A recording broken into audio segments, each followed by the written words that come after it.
Good evening. Scooch a little bit closer here. My chair's loud. It's old. It's falling apart. That's okay.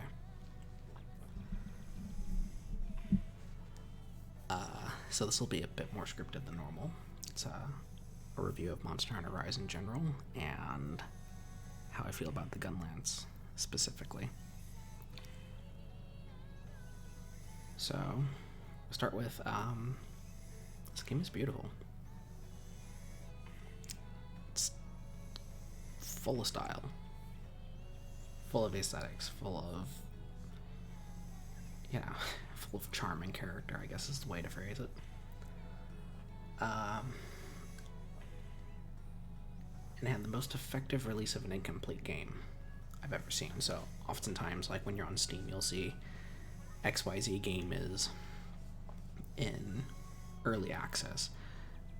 This game kind of released as an early access game. Incomplete. There were things missing. I'll get to that in a minute. And as far as the Monster Hunter games I've played, this one probably has the best combat. I certainly like it the most. The monsters. Here, I'm gonna grab So, all the monsters, all the new monsters, really tread the thin line between fantasy and possible reality. Like, for example, let me grab Magnamalo in-game, looks like a giant tiger samurai. Gosharag actually gives itself weapons and is actually one of two tool-using monsters in the game. Bishaten is also a tool-using monster. It throws fruit. 3. Somnicanth has shells that flashbang and explode. So really cool stuff. There's probably others. Let's see. Anyone else a tool user? I don't think so. I think that's it.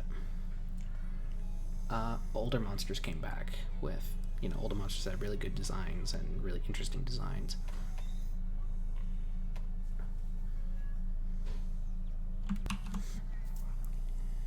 So I was somewhere, I had a pause. Right, older monsters.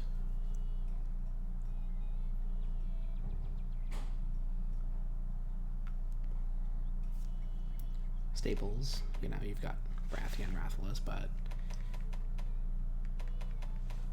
Kezu came back. Ludroth, Volvidon, Lagombi, actually all three of these seem to share the same skeleton. But, just all these really interesting, solid designs came back. No one likes you. Tobi Kadachi, Anjanath, Mizutsune, just really interesting, well-designed monsters that didn't need to be remade when they come back. Finally, the story was solid, especially compared to World. Had a really interesting premise, and my only problem with it is I think some of Fugin's lines needed a quick edit before being implemented. He laughs at kind of weird moments. I don't think people would laugh at those moments. It is what it is. And I mentioned Rise was released incomplete like an early access game because it just kind of wasn't totally finished. But it was done probably the most effective way it could have been done, because they can release new content very consistently. So, they could have delayed it to make sure it was completely done, but whatever was happening regarding the release of the game sounds like background information I don't have any access to. Just tilt this around real quick. So now I'm just going to go to the Gunlance in particular. Kind of sums it up. Give this game a solid That's not it. Solid 9 out of 10. No such thing as a 10 out of 10. Okay. I love this training mech, you know, little things like this. Anyway, the Gunlance looks and feels awesome compared to older games. Well, looks is good, but the feel is compared to older games. So this is probably the most unfortunate part of the weapon, really, of doing any sort of review, is not only does it have to be compared to its peers inside the game, but also to its past iterations. So the first video I did playing through the game, I mentioned that there's kind of a cool tax playing to Gunlance. So if you're a devoted follower of changes between games or patches, there's been kind of a weird trend of consistent nerf to the weapon. From weakened attacks in Generation compared to 4, to lower shelling damage in Rise compared to World. Yeah, Gunlance is kind of getting hit, while other weapons either sneak by or they're just openly favored. I'm looking at you, Gunlance. Sorry, longsword thing. You know what I mean? Bow, longsword. Get what I mean? If I were smarter, I would like restart the video or something, but who cares? Anyway, yeah, that's my general take on the weapon. So, specifics. I'm going to avoid comparing Gunlance to its previous incarnations. And I'm going to refuse to put on the armchair game designer hat. You know, things like, well, you know, if they just increased X or did Y or made such and such change, this weapon would be fine. I'm not going to do that. Instead, I'm going to focus on how the weapon made me feel to play. And I'm going to start with things like full burst,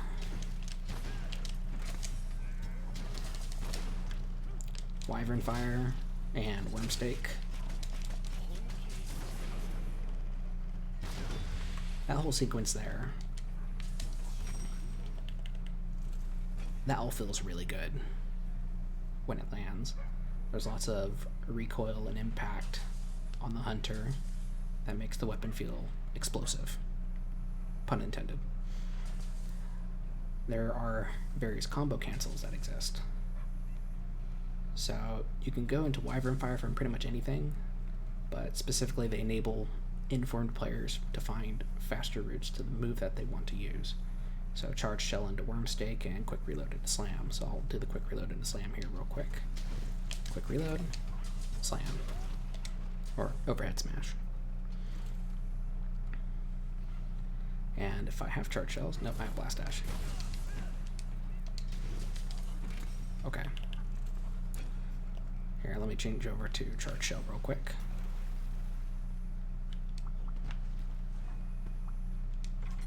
Let's grab switch skill, charge shelling. And so you can do one of these. That's a fast Wormstake, normally. You do a slow. So you can charge shell into a fast Wormstake. And I think that's really cool. Blast Dash is an amazing option that helps a lot with the typically slow mobility of the weapon. Let's get these fellows over here.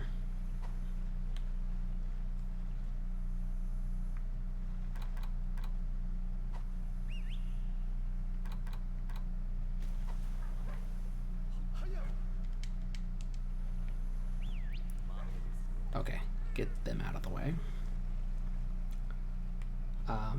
So yeah, Blast Dash lets you jump around. It's very nice. It helps make up for the slow mobility of the weapon. Guard Edge is really good defensive tool that helps mitigate sharpness usage because shelling uses sharpness.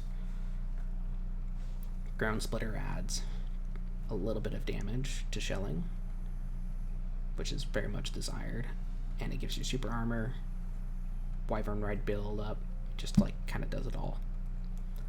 And Hail Cutter can do really interesting aerial stuff and allows for more Wyvern Fire. Not sure if there's any real hidden mechanics or particular benefits of particular moves, so I'm just going to move into kind of my negative feelings I get. I found myself getting hit a lot because of unexpected recovery time, which is entirely my fault because, I don't know, I spent like 20 hours on this character or something like that. Not very much time.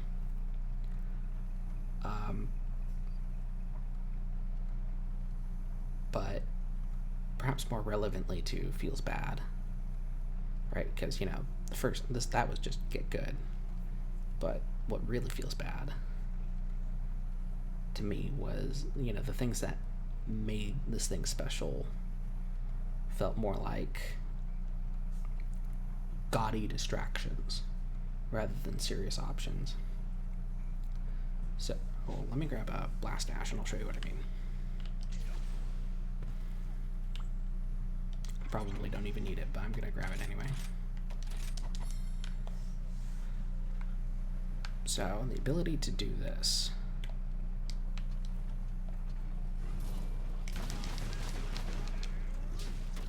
That's cool. That's really cool.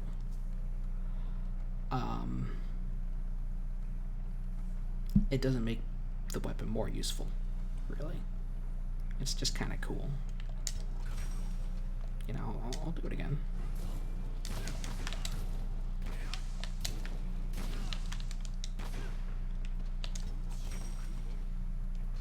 Yeah, like...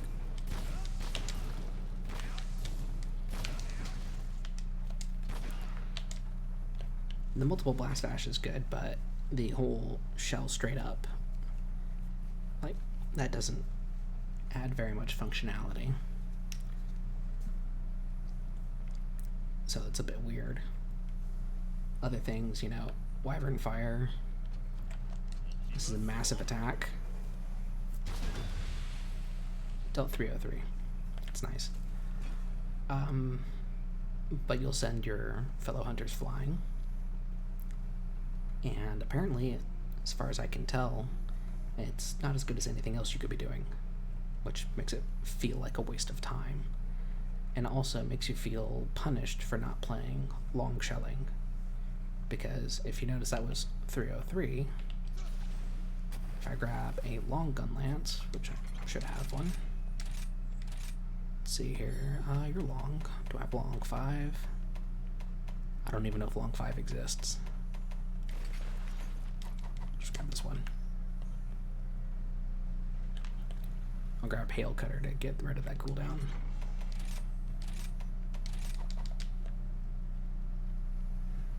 Here we go.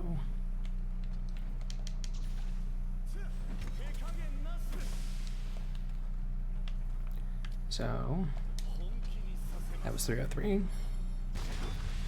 That was 384. But if you notice, it says 4 hits. Let's see here. Oh, there it goes. Never mind. Long shelling gets an extra hit on Wyvern Fire. Why? I don't know. You know, it's just makes you feel bad when you go for a Wyvern Fire and you're not playing long. Because you're like, wow, you know, if I was playing long and I went for that, I'd be dealing max damage. And my final gripe is that Ground Splitter feels mandatory if you want to like really be doing absolute maximum damage. It feels mandatory to be running Ground Splitter, so I don't like that. I've seen some players use Hail Cutter to great effect and they like it.